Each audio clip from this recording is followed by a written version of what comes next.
the albums that I grew up listening to had a theme throughout. And I had a bundle of songs from 2006 to about 2012 that I had written, but I hadn't actually recorded an album yet. So I started thinking, how can I put these together? And I noticed a common theme that I grew up in gospel music, and a lot of that was influenced in the music that I was making at the time. And so I decided then to bundle them into what eventually became the Gospel According to Cliff Beach.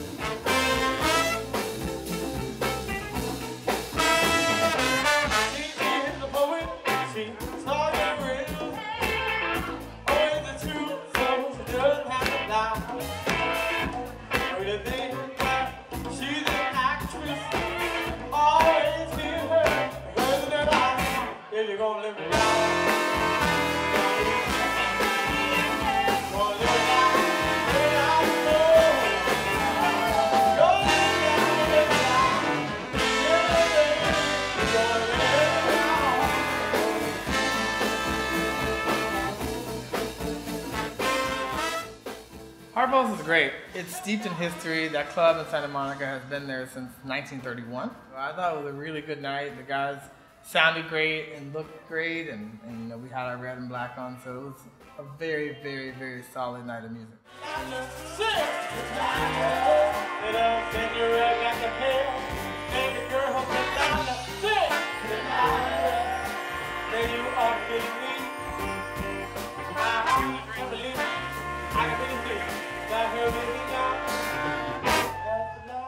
The core band currently has about 9 to 10 members. So we have Luis Nariño on guitar, who is the pretty much oldest member of the band, and he also did the album artwork, which was amazing.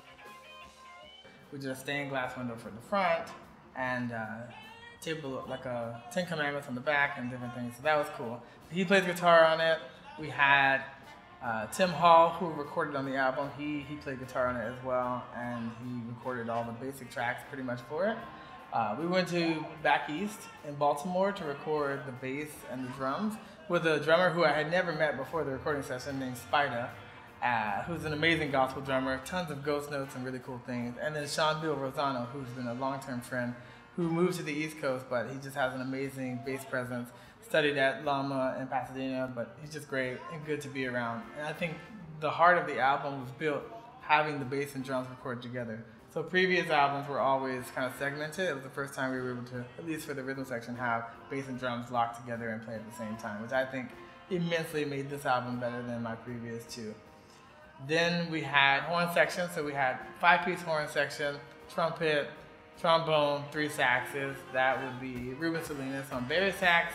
We had Sam Williams on tenor sax, Joe Albano, who I went to Berkeley with and did the cruise ships with, on soprano sax, Evan Mackey on trombone, who's also the section leader and horn arranger for the album. Last but not least, we had Elliot, who was filling in on trumpet for Brina Simon, who's our normal trumpet player.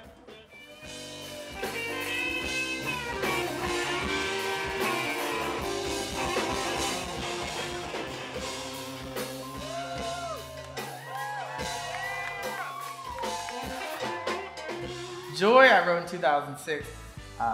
It's a very inspirational tune. I mirrored a lot of things from James Brown, It's a New Day, which is just a very jubilant, energetic funk song. It's a new day. Take down your trouble, put it on the way.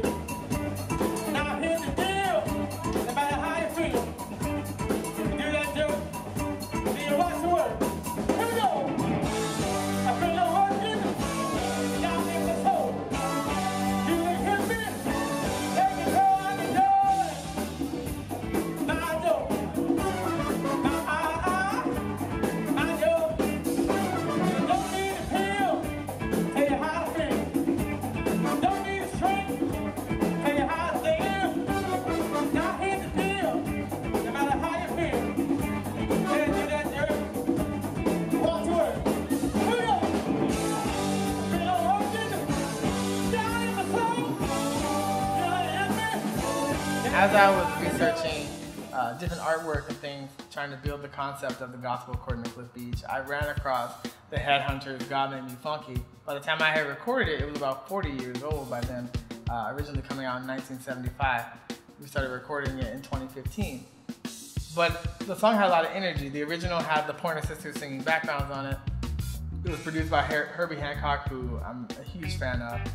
And we almost didn't actually get to make it because when we were recording the bass and drums in Baltimore, we had done all of the drums and bass in the same day. And so we had an 8-hour session, and we were about the 7th hour when we decided to try to tackle that track.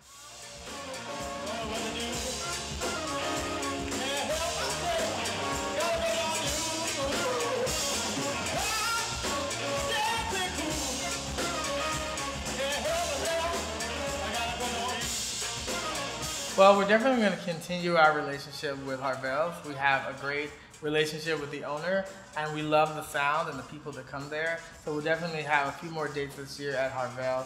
We're also working with our new talent agency, Definitive Talents, out of Las Vegas, and we'll be playing some shows on and off the strip there. So stay tuned, it's going to be a very exciting year.